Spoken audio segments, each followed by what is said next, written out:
আসসালামু আলাইকুম। কেমন আছেন আপনারা সবাই? আলহামদুলিল্লাহ, আল্লাহর অশেষ রহমতে আমি অনেক বেশি ভালো আছি। কাছের ও দূরের দেশ ও দেশের বাহিরের যে যেখান থেকে আমার আজকের ভিডিওটি দেখছেন, আশা করছি অনেক বেশি ভালো আছেন, সুস্থ আছেন এবং নিরাপদে আছেন। আর একটা নতুন দিনে নতুন ভিডিও নিয়ে হাজির হয়েছি আমি জোসনা, সৌদি আরব থেকে। সকল আপু ভাইয়াদের কাছে বিশেষভাবে অনুরোধ করছি ভিডিওতে একটি লাইক দিয়ে কন্টিনিউ করার জন্য। আর অলরেডি যারা একটি লাইক দিয়ে দিয়েছেন তাদের জন্য রইল অন্তর অন্তর থেকে অনেক অনেক দোয়া ও ভালোবাসা। আর আজকে আমার চ্যানেলে যেই আপু ভাইয়ারা নতুন ভিজিট করেছেন, ভিডিও দেখতে দেখতে যদি কোথাও একটু হলেও বেশি ভালো লেগে যায়, তাহলে অনুরোধ করছি আমার চ্যানেলটি সাবস্ক্রাইব করে আমার বন্ধু হয়ে পাশে থাকার জন্য। আর আমার যেই সকল আপু ভাইয়ারা আমার চ্যানেলটি সাবস্ক্রাইব করে লাইক কমেন্টস শেয়ার করে প্রতিনিয়ত আমাকে সাপোর্ট করে সামনের দিকে এগিয়ে নিয়ে যাচ্ছেন, তাদের জন্য অন্তর অন্তর থেকে অনেক অনেক দোয়া ও ভালোবাসা, তার সাথে অসংখ্য ধন্যবাদ। আজকে আপনাদের সাথে শেয়ার করব শুধু রান্নার ভিডিও। তো এই যে দুই বাচ্চা মাদ্রাসায় গিয়েছে, এসেছে 12:30টার দিকে। তো আমি 12:30টার দিকে বাসার সমস্ত ধোয়া পোছা মোছার কাজ সেরে তারপর ওদের দুজনের জন্য নুডলস রান্না করেছি, যেটাকে আরবি ভাষা মাকরোনা বলে, সামান্য কিছু মশলা দিয়ে।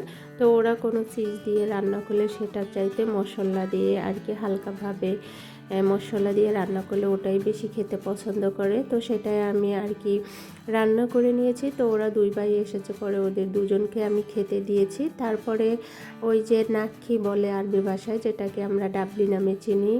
তো এই দেশেরটা অনেকটা পরিমাণে বড় আর কি, আর আমাদের বাংলাদেশে আরেকটু ছোট।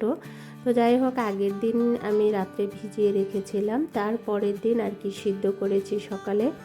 তো সিদ্ধ করেছি কি দিয়ে সেটা তো দেখতেই পেলে, সামান্য পরিমাণের হলুদ আর পরিমাণ মতো লবণ আর দুটো কাঁচামরিচ দিয়ে তারপরে সিদ্ধ করেছি। তো কাঁচামরিচের বোটা কিন্তু ফালাইনি, তাহলে প্রচুর ঝাল হয়ে যাবে, আর বেশি ঝাল হলে বাচ্চারা খেতে পারবে না। বাচ্চারা কিন্তু ঝাল একেবারেই খায় না, আমি আর আমার ম্যাডাম খাই এই বাসায়।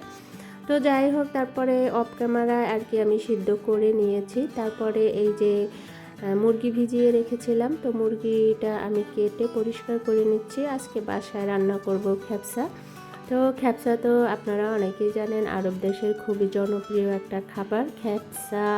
তারপরে আছে আয়েশ বোখারি, তারপরে আছে মাকরোনা, যেটাকে আমাদের বাসায় আমরা বলি নুডলস, এই দেশে বলে মাকরোনা। এরকম অনেক আইটেমের জনপ্রিয় খাবার আছে এই দেশে, যেটা আমাদের দেশে অনেকে পছন্দ করে, আবার অনেকে পছন্দ করে না। তারপরে রুটি দিয়ে আরেকটা খাবার আছে রান্না করে, সেটাও আমি মাঝে মাঝে রান্না করি, তবে ওটা মুরগির মাংসের চাইতে খাসির মাংস দিয়ে রান্না করলে বেশি মজা লাগে। তো মুরগিটা আমি ধুয়ে নিয়েছি, ভালো করে পরিষ্কার করে ধুতে হবে, কারণ ফ্রোজেন করা কত মাস কত বছর যে ফ্রিজে থাকে তার তো কোনো ঠিকই নেই। অনেক আপুরাই আছে এই দেশে থাকেন, বাঙালি আপুরা খ্যাপসা খেতে পছন্দ করেন, কিন্তু আমার কাছে একটু ভালো লাগে না, সত্যি কথা আমার কাছে একেবারেই মজা লাগে না। তো আমি তো কদিন পরে পরে রান্না করি, কদিন পরে বলতে সপ্তাহে 2 দিন 3 দিন এরকম রান্না করি, কিন্তু আমি আর কি যদিও মানে খাই, তাহলে দেখা যায় যে ঠেকে খেতে হয়। সত্যি কথা আমার কাছে একটু ভালো লাগে না খ্যাপসা খেতে, এদেশের কোনো খাবারই ভালো লাগে না আমার কাছে। তো যাই হোক, তারপরে এই যে আমি মুরগিটা দিয়ে দিয়েছি, আর ওই যে এক এক করে মশলাগুলো দিয়ে দিচ্ছি। তবে খ্যাপসা রান্নাটা একটা সুবিধা আছে যে বেশি একটা মশলা দিতে হয় না, খুবই অল্প মশলায় আর কি রান্না হয়। তো সমস্ত মশলাগুলো দিয়ে দিচ্ছি এক এক করে, তারপর ঢেকে রেখে দেব, মুরগিটা সেদ্ধ করে নেব। তারপর এই যে খ্যাপসা দিয়ে খাওয়ার জন্য টমেটোর টক রান্না করব, সেই জন্য আর কি আমি টমেটো ব্লেন্ডারে আর কি ব্লেন্ড করে নেব। প্রায় 8 থেকে 9 মাস আগে অনেকগুলো টমেটো এনেছিল কিনে, তো সেখান থেকে আমি অনেকগুলো টমেটো কেটে তারপরে আর কি ফ্রোজেন করে রেখেছিলাম। তো সেই টমেটো এখনও খাচ্ছি আর কি, নামিয়ে তো সেখান থেকে কিছুটা নামিয়ে তারপরে যে ব্লেন্ড করে নিচ্ছি, সাথে রসুন দিয়েছি। আর টমেটোর যে দেশে সস বলে, এই দেশে সস বলে না, এই দেশে বলে ম্যাজন, সেখান থেকে দিয়েছি টমেটোর ম্যাজন। আর এখানে ক্যাপসিকাম দিলে আরও বেশি ভালো হতো, কিন্তু ক্যাপসিকাম বাসায় নেই, শেষ হয়ে গেছে।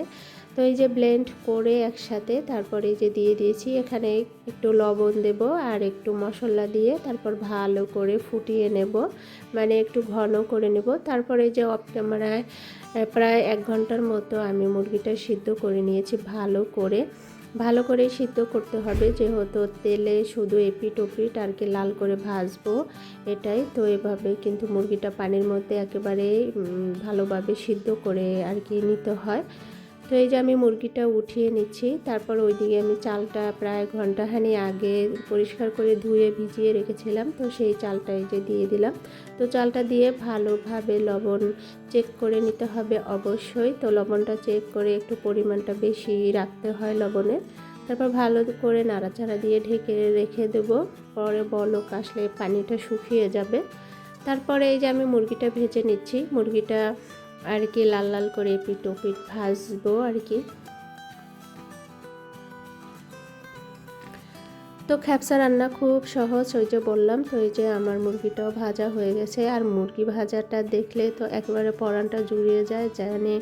জানি কতই খেতে মজা, তবে হ্যাঁ খেতে মজাই লাগে, কিন্তু আমার মুখে মজা লাগে না। আর সত্যি কথা সবসময় আমি বলি, বিশেষ করে। তো এই যে মুরগি ভাজার যে তেলটা, সেই তেলটা আমি উপর থেকে দিয়ে দিলাম। এতে দেখা যায় ভাতের থেকে মুরগির একটা সুন্দর স্মেল আসবে খাবার সময়। তো আমার কিন্তু খ্যাপসা রান্না হয়ে গেছে। তারপরে এই যে যত আইটেমের পাতা আছে ওরা খাবে, সেই পাতা আর কি ধুয়ে নেব পরিষ্কার করে। তো আগে বেছে নিতে হবে কোনো ময়লা আছে কিনা, সেটা চেক করে নিতে হবে একটা একটা করে বেছে। তারপরে আর কি সুন্দর করে লবণ দিয়ে বা ভিনিগার দিয়ে আর কি পাতাটা ধুতে হয়, কারণ পাতার মধ্যে অনেক সময় পোকা থাকে, যে ধুলেও এভাবে সাদা পানি দিয়ে তো ওগুলো যায় না। এই জন্য ভিনিগার বা লেবু বা লবণ দিয়ে তারপরে আর কি আমি ধুই সব সময়। তো আমি একটা একটা করে বেছে নিচ্ছি, তারপরে ধুয়ে নেব। তো ওদের কিন্তু এই পাতা খাওয়া দেখলে আমাদের বাঙালি অনেকে আছেন যে হাসতে হাসতে পেটের ব্যথা হয়ে যাবে। আমি আমি যখন নতুন এসেছিলাম তখন ওদের খাবার মানে পাতা খাবার দেখে আমিও খুব হাসতাম। তখন তো সামনাসামনি দাঁড়িয়ে হাসতাম না, দরজার ফাঁকে দাঁড়িয়ে হাসতাম আর দেখতাম আর হাসতাম আর ভাবতাম যে বাবারে, এ তো মনে হয় আমাদের দেশের ওই যে কী যেন বলে, যাই হোক তারাও ফেল।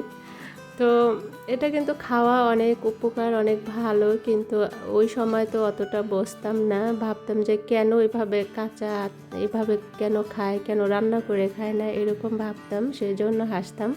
আর এখন তো বুঝি যে খাওয়া শরীরের জন্য কতটা উপকার। কিন্তু অনেকেই আছে লাইন ছাড়া বেলাইন খায়, তাহলে আবার অনেকে বলবেন সেটা কেমন। এই যে মনে করেন অনেকগুলো করে ধরে ভাজ করে তারপরে মুখের মধ্যে ঢুকিয়ে তারপরে মানে চিবিয়ে চিবিয়ে খায়। বাইরে খাবি তো একটু আস্তে ধীরে খা, ভালোভাবে খা, একটু সুন্দরভাবে খা। তো যাই হোক তারপর ওই যে অফ ক্যামেরায় আমার যে নাকি বলে সেটা সিদ্ধ হয়ে গেছে, তো ম্যাডামকে আর কি দিচ্ছি। তো ম্যাডাম খাবে। তো এইদিকে খ্যাপচাও রান্না হয়ে গিয়েছিল। তো ম্যাডামের বড় ছেলে এসেছে, ও আবার ভাত খাবে, ওর খিদে লেগেছে, তো ওকেও খাবারটা দিয়ে দিচ্ছি। তো ভিডিওটা আজকে এই পর্যন্তই রাখলাম। আমার কথার মাঝে অনেক ভুল আছে, সবাই ক্ষমা সুন্দর দৃষ্টিতে দেখবেন আশা করছি। আগামী ভিডিও দেখার আমন্ত্রণ আগে থেকে জানিয়ে রাখলাম। সবাই ভালো থাকবেন, সুস্থ থাকবেন, নিজেদের প্রতি অবশ্যই খেয়াল রাখবেন, আমার জন্য দোয়া করবেন, আমিও আপনাদের জন্য অনেক অনেক দোয়া করি। আসসালামু আলাইকুম, আল্লাহ হাফেজ।